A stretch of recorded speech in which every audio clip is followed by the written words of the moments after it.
Nobody going in. I never been into a trade mission, and I probably used to do like 2 or 3 of them per year, where I walk into a trade mission, I'm thinking like I'm going to come back with a handful of purchase orders. It never happens.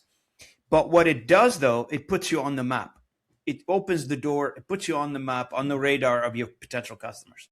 Now, what is your advice for people before they get on the plane? What is your advice for companies who are interested in participating in a trade mission to have in place before they even think about applying anything?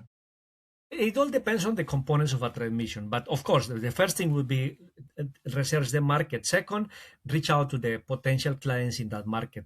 The third one, tell us.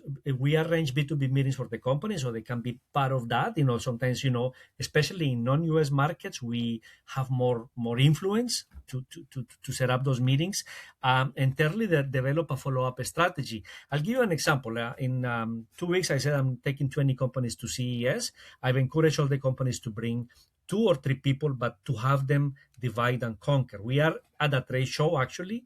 That is the main core of the program, but there are other activities. And I did say, look, send them as if they haven't been fed in a week.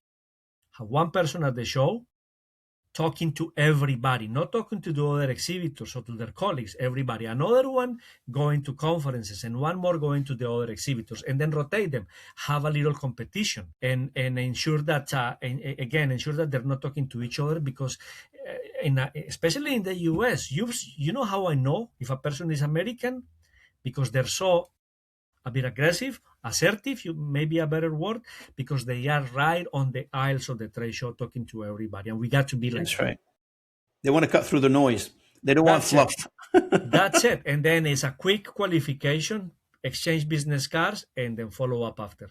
And then go for because I was going to ask you, what is how do you coach these founders or these entrepreneurs on refining their pitch when it comes to their US versus Latin America, for instance?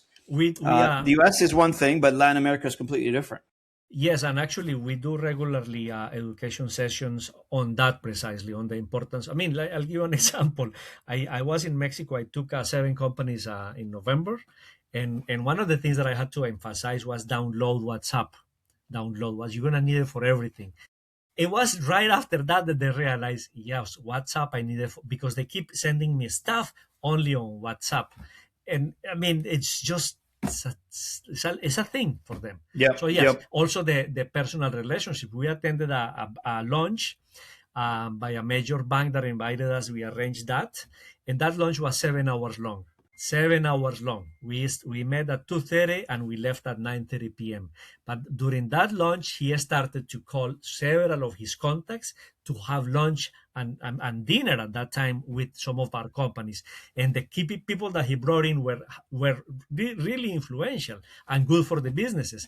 But you had to be willing to be there 7 hours. Hey, tell me, I know you mentioned like a couple of instances where diaspora, for instance, communities play a role in accelerating the adoption of certain entrepreneurs, solutions, products, services, etc. You mentioned the Iranian one.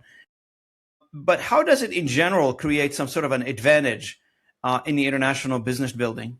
I think, I mean, I gave an example earlier about a company that, let's say, has 5 employees, and they're so serious that they actually hire somebody that speaks the language for that target region. And that's one example.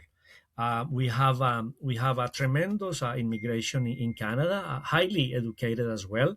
In many of instances, they speak the language already. So that's a really untapped potential for large companies or medium-sized companies to work with them, to hire them, to help them develop those markets. That's one aspect. The other one is that they maintain those relationships, business relationships, in the country where they come from. So probably it happened to you. It didn't happen to me, but it happened to many people. They have work experience in next country. They come to Canada and they can maintain and develop that relationship. Absolutely. And it's very important to maintain those relationships. If you have them, why burn these bridges, right? Well, why burn the bridges in general? I mean, right now Canada is facing different threats from different players around the world, different opportunities as well. And so it's that multicultural card, it's well played, has to be well played.